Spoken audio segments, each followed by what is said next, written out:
Hi there, thanks for joining me. I have a flip through today of one of four journals that I recently completed that I made from dictionaries. This particular volume is a French to Dutch dictionary. It was published in 1950, and it's quite a good sized book, as you'll see. She's got approximately 248 pages in her now, of varying sizes, and we're going to go through her, and you can take a look. See, I have put some sari silk around just to hold her close, because I suspect when you get finished filling her, she's going to be quite bulky, but you can see here there's lots of room in her right now, so you'll be able to have a lot of fun. Everything in this book has come from repurposed sources, so that means thrift stores, antique shops, garage sale, Kijiji, anywhere where I can find previously loved materials. That's what I love to use when I create a journal.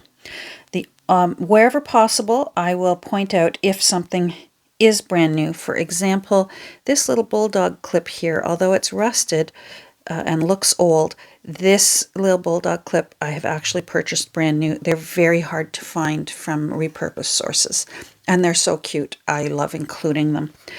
Otherwise, as far as I know, everything in here, ribbons, papers, pages, charms, all came from charity shops and Happy Mail and grocery bags, paper grocery bags, that sort of thing. Even the metal element on the front here was a drawer pull. It's an antique drawer pull that I have put right onto the front page. In this case, also, the end papers are a digital reproduction from Tailor-Made Journals. She did some scans of actual antique end papers from old books, and I just thought that they were absolutely appropriate. So I did take a liberty and use one of Lorna's scans to make the end papers for this journal. So this journal has a 2¼ inch spine. Now let's measure how big she is. She is approximately 5¼ by, let's go down here, 7.5. I've been affectionately referring to her as Meryl. I put part of an old master's painting called The Cheat, and I thought she rather looked a little bit like Meryl Streep. So I've been affectionately calling this one Meryl, and I just thought I loved the cheeky look in her eyes, and this reminded me of an eyeball, so that's how I came to put both of those on. And then the little dangle charms here, I took some inspiration from Jessica Rapp over at Two Silver Oranges. So let's take a look inside. Oh, hold on. I guess I'm not done yet. I put in a hidden hollowback spine. There are 11 signatures in this book. There's some torn up old cotton lace at the head and at the foot. And you'll see here there is a permanent ribbon bookmark inside her. So inside you'll see I have put the original front page in. And down here at the bottom, you can see that it was published in 1950.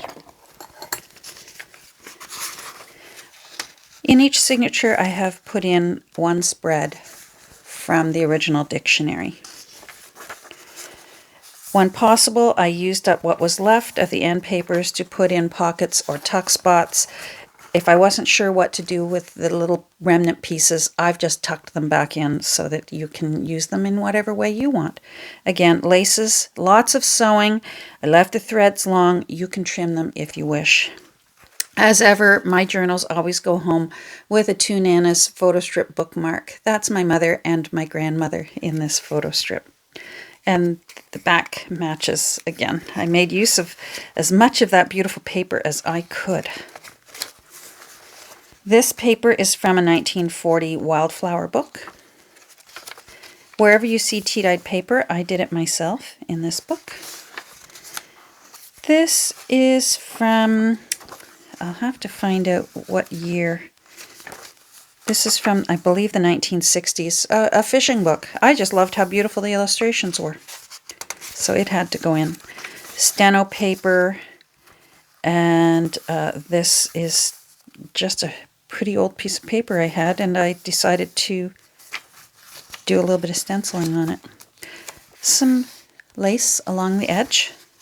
Little tuck spot here, and this was a vintage name place holder for a table place setting. And again, lots of sewing in here.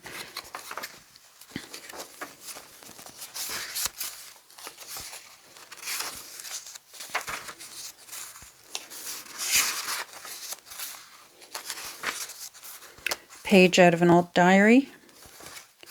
Page from Edith Holden's book, The Country Diary of an Edwardian Lady. This page is from some Amazon packing. Another little tuck spot behind this tag here that also has a little charm on it that came from a necklace that I found thrifting, and I took it apart, and it's on a bulb pin there. And then it's a two-sided tuck spot as well. You'll see just lots and lots of writing space for you, or collaging space, or whatever you choose to do with it. This is a vintage Denison label with a Baltimore Oriole, and again another little charm that came off of a necklace. I did a little collaging here, and it's also a tuck spot, and I hate leaving tuck spots empty, so I put a Rolodex card there. The other side of Edith.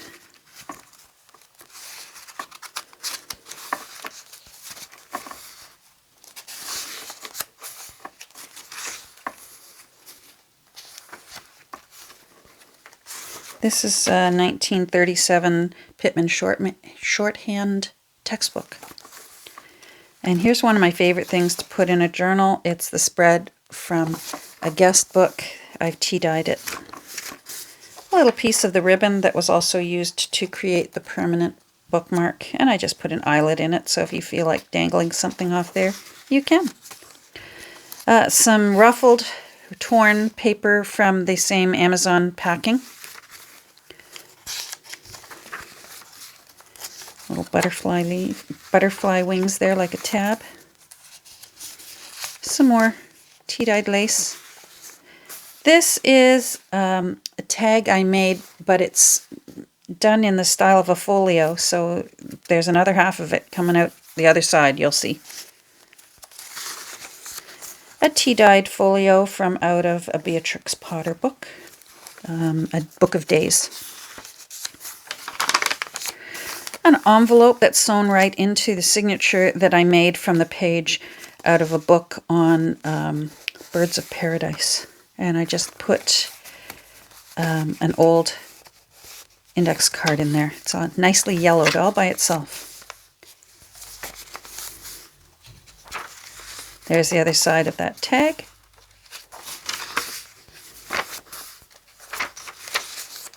This is out of a 1979 birding book. This is from a similar kind of botanical book in the style of Edith Holden, but it's not as old. Some ledger paper, and it tips out. Some more lace here. These wider laces were actually really wide, a band of lace, and I was able to cut around it and make 3 strips out of it. So this is the center strip, and then these other 2 were on either side of this. This is from a 1916 book on, it's a business reckoning book, so it did the multiplying for you. This is also from a book on calligraphy, and you're not imagining it. Because of the way they printed the book, one side appears to be upside down, and it really is. But this side is right side up. I still like it. I think it adds a bit of character, so I included it. An invoice, a blank vintage invoice page. This is a tuck spot that I've created out of a 1940s tax, a copy of the tax laws of Canada where I live. So you can tuck something in that side. These two areas behind this architectural etching are also tuck spots. And then this is also a tuck spot back here, so I've put a blank Rolodex card in there to get you started.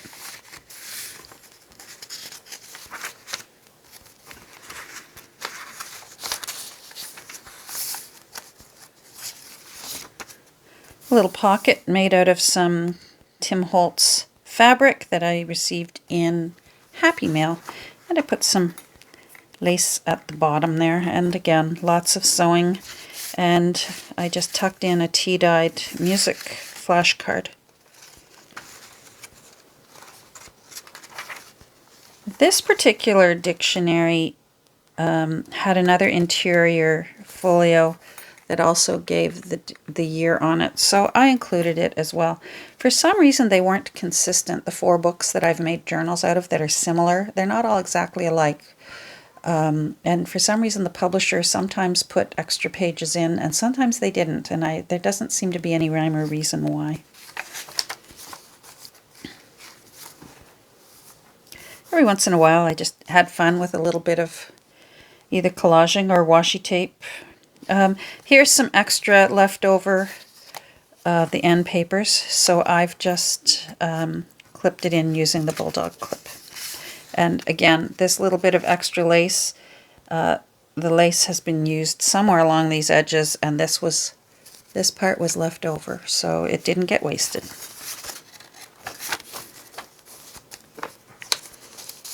A little 1920s calendar there. It's also a tuck spot, so I put some little tea-dyed address form underneath.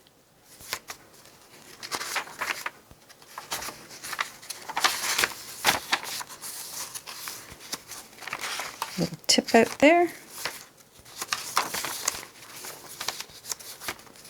Little tip out there. Lots of these tangles.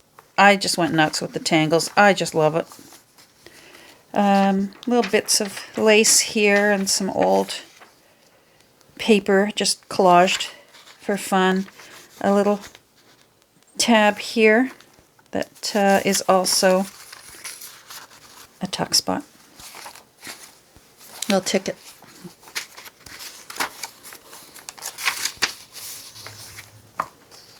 This is from a pad that I found.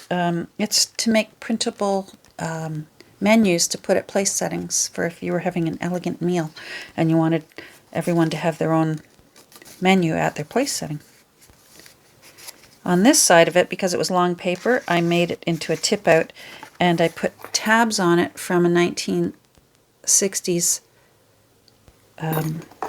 yearbook that I have, and I put photos there. Another tip out on that side.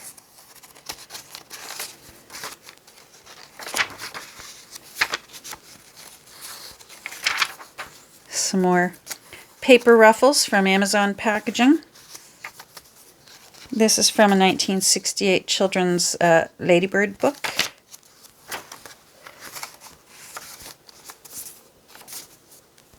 Some more of that lace, the one that I cut into 3. Some tea-dyed music composition paper.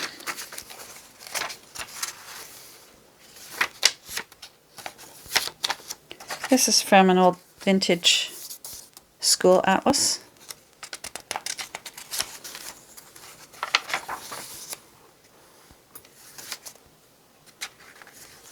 And then another tip out and a vintage flashcard sewn on, and some more of the tangly thread. Tangly thread overload in these journals. It just was way too much fun for me. Way too much fun.